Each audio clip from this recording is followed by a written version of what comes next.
la gaaro markasta goob kasta iyo goor kasta waxaan dadkayga ugu baaqayaa waxaan rajaynayaa inaan noqdo qof markasta ku hadasha afka aqoonta Soomaaliyeed waan rajaynayaa insha Allah. waa munaasabad bulan oo ay ka soo qayb galeen mas'uuliyiin iyo qaybaha kale ee bulshada waana soo bandhigida hiil aqoon oo ah buu ka hadlaya marxaladaha aabalaan ama aqoonnimo ee ay wajahayaan dad badan oo Soomaaliyeed oo ah marxalad adag diganaha hiil aqoon oo xalay lagu soo bandhigay magaalada Cadaado waxaa qortay Shamis Maha Tahliil hiil aqoon waana markii saddexaad oo bandhig noocan loo sameeyo buugan waxaan ahay qorayga buugan buug hiil aqoon wuxuu ku soo bilowday wuxuu ahay dareen ama daqnasho ama xanuun ama rabitaan ku jira gudahayga waxyaabo u badnaa riixay waxay ahayd inaan nasiib u yeelan inaan isticmaalo kelmadda aabo oo sabab jira awgeed aan ku ay aabahay dareenka murugada leh ee aaba la'aan ayaa Shamis ku dhalisay qoridda buugan waxaana u dheer inay Shamis ay su'uuli dhahin kelmadda aabo oo aysan nasiib u yeelan runaantii aniga waxaan ogahay ama aan ku qeexi lahay magaca aqoon hadii la weydiiyo waxaan dhihi lahay aqoon waa qof waayay abti adeer eedo habaryar garabkiisa istaagto Shamis Maha Tahliil hiil aqoon oo qoraaga buugan ah ayaa sharaxaad ka bixinayso ugu horeyntiiba sababaha ka dambeysay qoridda buugan iyo in ay bulshadeeda la wadaagto dhammaan anigoon cidna ka tagaynin waxaan u mahadcelinayaa dhammaantiin cid walba oo isku soo huleeshay ayaga la'aantoodna ay sameeyaan qurux badnaateen waxaa idin leeyahay waa mahadsantiin saaxiibayaal Cadaado ahna magaaladii saddexaad oo dhiganaha hiil aqoon soo gaaray ayadoo aan rajaynayo inaan magaalooyin kale sii gaari doono laakiin magaaladii saddexaad oo nasiib u yeelatay dhiganaha hiil aqoon waxay noqotay Cadaado intaas kadib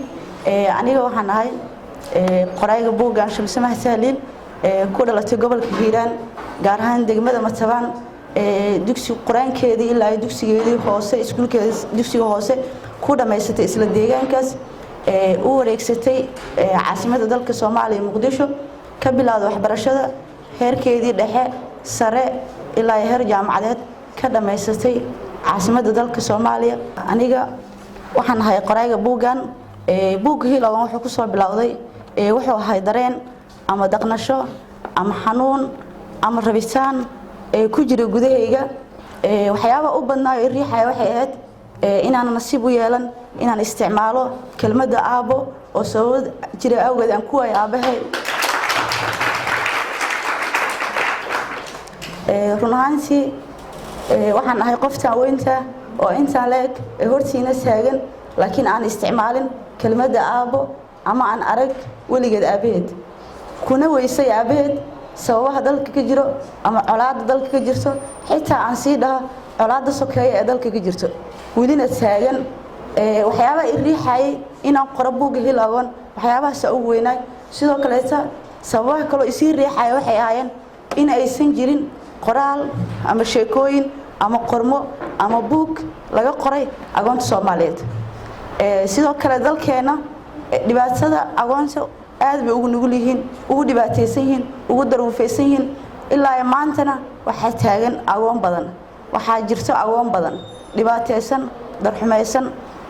aniga waxa riixay waxay ahayd xanuunkii ama daqnashadii ama dareenkii gudahayga ku jiray inaan qoraal u bedelo si ay dadkaygu u ogaadaan ugu baraarugaan xanuunka ay leedahay aqoonnimada runtii aqoonnimada wax la wada dareemi kara maahan laakiin waxa dareemi kara qof mutay qof soo maray qof ku nool qof ku sugan laakiin haddana si oo qurux badnaado buugayga waxa igu dhalatay inaan sameeyo research dhab ah kana sameeyo dadka mudan oo buugayga quseeyo tusaale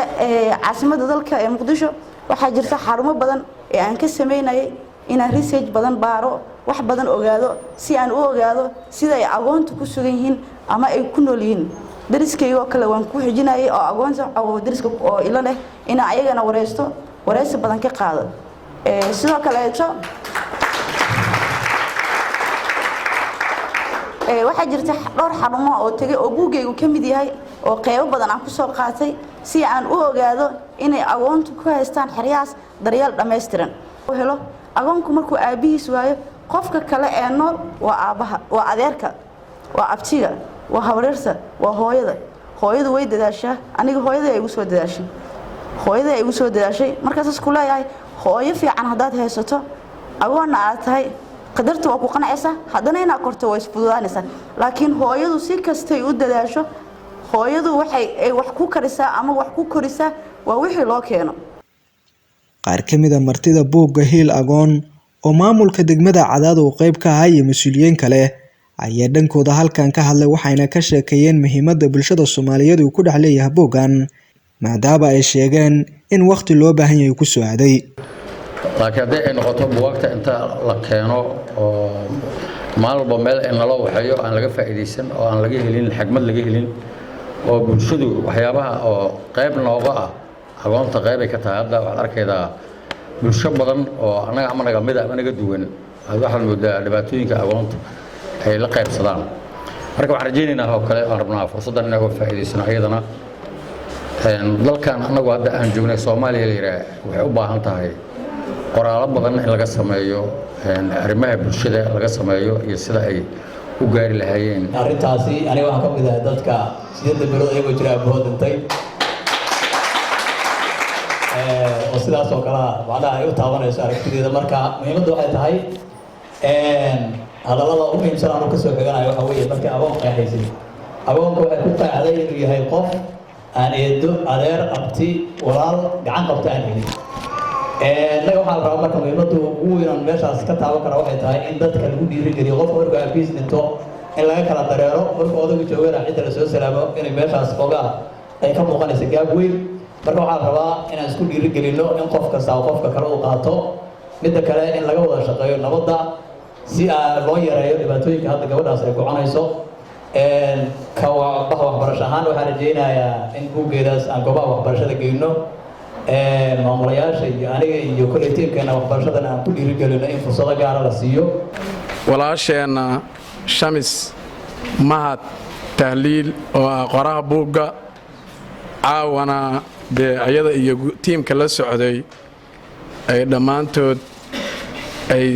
shucuurta dadkii halkan iskugu yimid caaw ay wax kale u bedeleen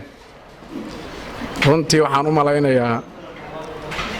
wax badan oo hadda agoonnimada laga sheego caawa halkan kuma aysan hambayn laakiin marka diintu ay ka hadlayso ama uu qof maraaxisha agoonnimo uu soo mara kaaga sheekeeyo ama aduguba aad soo martay wax lagu dhammayn karo maalin iyo habeenka sheekaynteed maaha waana wax ku ool ah in agoonta loo hiiliyo kuwii hiilintoodana qof inuu ku dhiirado qof waliba soo arkay marxaladii qof aan agoon ahayn haduu yiraahdo waxaan ka sheekeynaa agoon waxaa laga yaabaa wixii diintu ay ka sheegto oo waxa ugu wanaagsan ah oo qofkaas og yahay inuu ka sheego laakiin qofkii soo maray qisada soo maray ayaa sida saxda ah u taaba kara waxna ka sheegi kara oo qori kara walaashay gabadha la yiraahdo Shamis Mahad Tahliil aadayaan u buurinaya aadayaan ugu mahad celinaya buuggaas ee qortay qiimaha badan leh macallimiinta maraayigta ka socdo way dhiirigelinayaan runtii inaan arko inamo badan oo buugaag qorayo dhowr mar ayaa halkan uga qayb galay dhuusamareebna dhowr mar uga qayb galay xafiiska waa geed doonaa insha Allah taala qaybta keedka wasaaradda maktabka wasaaradda weynna waan dhigi doonaa buugaagteeda ugu ruux quraacad iyo qadadaba u goyso qayb maqantaa jira hadduu qaadir ka dhigay qani iyo nin xoolo leh dharigii qalacmayna dabka aad ka qaadeen caruurtii qurxooneed markay wada quraacdeen qalin hoo intaa tiri qaabileen iskuulkii qadadan u goyn karin qol firaasho seexdaan dharka kii ilqabad waa cambariga qaada mooyee qashinka ay ku tuuraan ugu qabarbamogow waxaa jira agoon qaday hooyo quudisan helin ka qolfaysta laamiga buuggan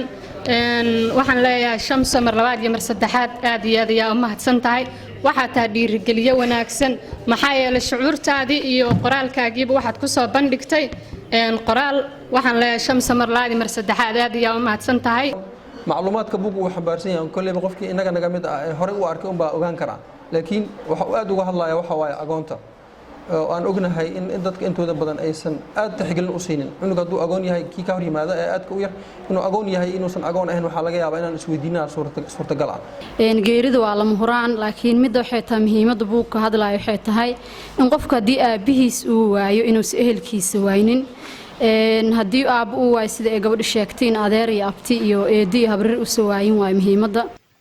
mowduucyo badan uu xambaarsan yahay hiil agoon iyo dhowr tuduc oo ka kooban yahay kasoo qaybgalayaasha munaasabadda hiil agoon ayaa gata boogan kuwaas oo akhris kadib la rajeynaya inay ficil u bedelaan. Mahad Nuure Axmed, raadiyaha iyo TV-ga Dalsan, magaalada Cadaado.